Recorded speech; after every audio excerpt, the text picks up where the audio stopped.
Баршаңызға қайырлы күн, менің каналыма қош келіпсіздер. Сіздермен Жансұлу. Бүгін сіздермен өте дәмді әрі жұп-жұмсақ, ісіп, көтеріліп шығатын осындай оп-оңай нанның рецептімен бөлісемін.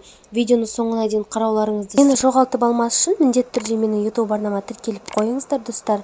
Менің каналыма кіріп қарасаңыздар, неше түрлі нандардың рецептісін таба аласыздар. Кіріп қарап жасап көріңіздер, достар.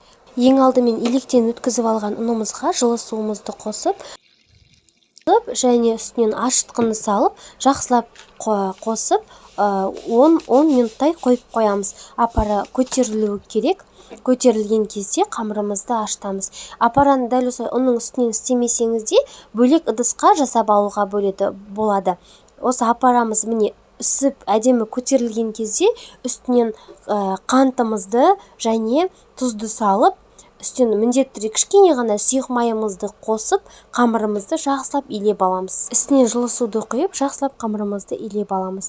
Қамырымыз қатты, сұйық, жұмсақ болып, әдемі болып шығу керек. Сол үшін қамырымызды барынша жұмсақ етіп илейміз. Міне қамырымыз иленіп дайын болды. Енді дәл осыны үстін жауып, үй температурасына қойып қоямыз. Үй жағдайында қойып қоямыз. Үстіне ештеңемен жаппаймыз. Міне қамырымыз дәл осылай ашып көтерілді. Өте әдемі болып көтерілді. Негізі бір ашығанда мен нанды қайтадан қайтарып, екінші рет ашытып қойдым. Екінші рет ашса өте дәмді әрі наныңыздың іші арасы пісіп әдемі болып көтеріліп шығады. Дәл осы нанды түсіріп, енді дәл осы нанымызды 6 бөлікке бөліп аламыз. Дәл осылай ұзынша етіп 6 бөліктерге бөліп алдым. Енді дәл осы қамырымызды кішкене қолымызбен дөңгелекше жасап аламыз. Жасап барлық 6 зуаламызды дәл осылай дайындап қоямыз.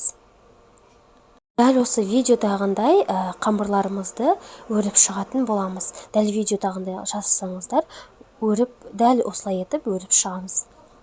Нанның формасын басқаша етіп жасауларыңызға да болады. Неше түрлі формада жасауға болады нанды. Дәл осылай ашытып қамырыңызды дәл осылай қалаған формада жасай аласыздар. Енді екіншісінде дәл солай етіп өріп алып, 2 нан шығарамыз. Дәл 2 нанымызды да дәл осылай етіп, дәл видеодағындай өріп аламыз. Сіздер қалауынша форма жасасаңыздар болады, достар. Мен дәл осылай форманы жасап алдым. Енді нанымызды өріп болғаннан кейін 5-10 минуттай тындыруға қоямыз. Үстінен жұмыртқамызды жақсылап араластырып, дәл үстінен барлық жеріне толықтай тигізіп жағып шығамыз. Міне жағып шықты. Енді үстінен күнжіт қостым. Дәл осындай күнжітті көп етіп септім. Күнжіттің дәмі өте ұнайды, сол себепті дәл осы күнжітті септім.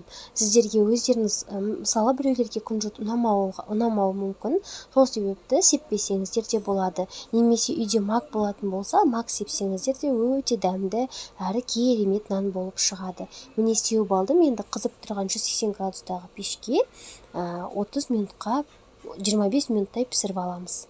Міне біздің нанымыз дайын болды. Өте дәмді әрі керемет болып шықты, достар. Жұп-жұмсақ. Видеомды соңына дейін қарағандарыңыз үшін рахмет. Видеом сіздерге ұнаған болса, міндетті түрде лайк басып, комментарий қалдыруларыңызды сұраймын. Әрбір жазған комментарийларыңыз мен үшін өте маңызды. Сол себепті комментарий қалдыруларыңызды сұраймын. Менің каналыма кіріп қарасаңыздар, бұдан да басқа неше түрлі тағамдардың, тәттілердің, торттардың, декорлардың, неше түрлі пирогтардың, миксерсіз пирогтардың рецептісі бар. Кіріп қарап жасап көрсеңіздер болады, достар. Әлі алда көптеген видео рецепттермен бөлісетін боламын. Міндетті түрде менің арнамды жоғалтып алмас үшін тіркеліп алыңыздар. Келесі кездескенше сау болыңыздар. Сіздермен болған мен Жансұлу.